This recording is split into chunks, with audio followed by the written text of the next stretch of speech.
सिद्धि के उन कपड़ों में जो वो ससुराल जाने से पहले घर छोड़ जाती है। अरे रानी, कुछ दिन रुक जाती। अरे ये तो सिद्धि बिटिया को मैंने ही दिया था, बड़ा ही फबता था उस पर, तुझ पर तो कुछ खास नहीं लग रहा। अब वो ना मेरे सारे कपड़े गीले थे तो सोचा पहन लूं।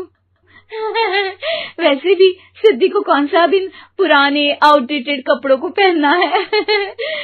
वैसे भी ये सूट तो मैंने तभी पहना था, वैसे खास है भी नहीं ये।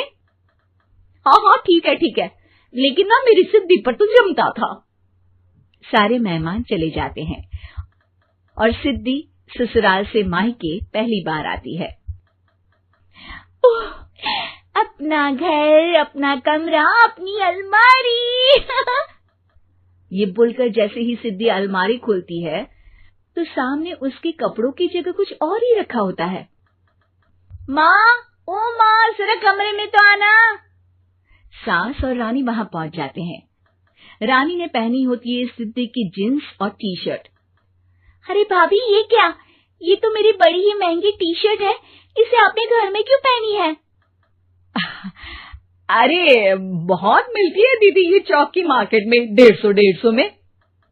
ओ भाभी प्लीज, ये एरोपोस्टल है, 2000 की एक टी शर्ट। ओह, 2000 में तो दीदी 4 साड़ी आ जाए। अब क्या बोलूं भाभी, ये मेरी अलमारी में छोटू के कपड़े, तो मेरे कपड़े कहाँ हैं? मेरी अलमारी में? अब दीदी आपको कौन से पुराने कपड़े पहनने थे? माना भाभी, लेकिन मैं जब घर आती तो यही सब पहनती ना। अरे तुम तो बड़ी कंजूस हो दीदी। खैर, वक्त आता है जब सिद्धि ससुराल के लिए रवाना हो रही होती है। अरे रानी, अंदर से सिद्धि का गिफ्ट ले आ, लड़की पहली बार ससुराल से मायके आई है। रानी अंदर जाती है और एक सिंपल सी साड़ी लेकर बाहर आ जाती है। ये लीजिए माँ जी। सास बेटी को गिफ्ट देकर ससुराल भेजती है। अगले दिन रानी एक सुंदर सी साड़ी पहनकर सामने आती है। अरे रानी, ये तो वो साड़ी है जो मैंने सिद्धि को देने के लिए दी थी जब वो ससुराल ले जाती, लेकिन ये तूने कैसे पहन ली? अरे माँ जी, ये साड़ी तो मुझे बहुत पहले से ही पसंद थी, लेकिन चिंता ना करिए, मैंने सिद्धि के लिए भी अच्छी सी साड़ी दी है। हाँ। तभी सिद्धि का फोन आता है। क्या माँ, कुछ अच्छा तो दिया होता ससुराल ले जाने के लिए, अरे पहले दिखा दिया होता। ये चमकते हुए पैकेट में नौकरानी वाली साड़ी मत दिया करो माँ। अरे बेटे, वो तेरी भाभी ने ना गलती से उससे पैकेट बदल गया। हाँ, मैं कल ही तेरे भाई के हाथ से तेरा वाला पैकेट भेज दूंगी। अरे रहने दो माँ, आई एम श्योर भाभी ने अभी वही साड़ी पहनी होगी जो तुमने मेरे लिए रखी थी, तुम तो समझ नहीं पाई उनको। खैर छोड़ो, मैं ज्यादा बोलती अच्छी नहीं लगती, रहने दो, आपको उन्हीं के साथ रहना है, फिर बात करेंगे। सास को रानी पर गुस्सा आ जाता है। वो उसके कमरे में जाती है जहाँ वो शादी का एल्बम देख रही होती है।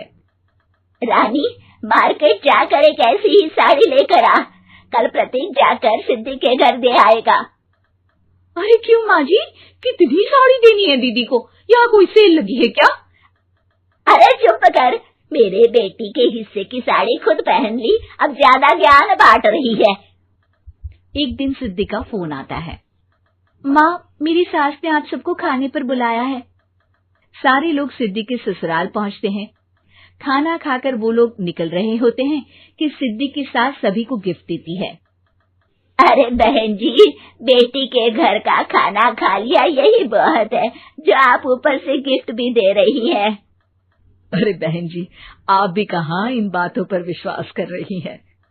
सास सभी को गिफ्ट देती है, लेकिन रानी को जो साड़ी देती है वो अजीब सी हरे रंग की, लाल रंग की बड़ी छाप वाली होती है। अरे छी, ये कौन पहनेगा? सासू माँ को तो जरी वाली इतनी सुंदर, और मेरे लिए ये नौकरानी वाली। अरे भाभी, दरअसल मैं जब भी घर आती थी आप वापसी में ऐसी ही साड़ी देती थी ना, तो माँ ने सोचा कि आपको आपकी पसंद की ही साड़ी क्यों ना दी जाए। बेचारी रानी, बोलती भी तो क्या। सिद्धि और सास रानी का चेहरा देखकर हंसने लगती है, तो रानी समझ जाती है कि अपने ही बिछाए जाल में वो फंस चुकी है।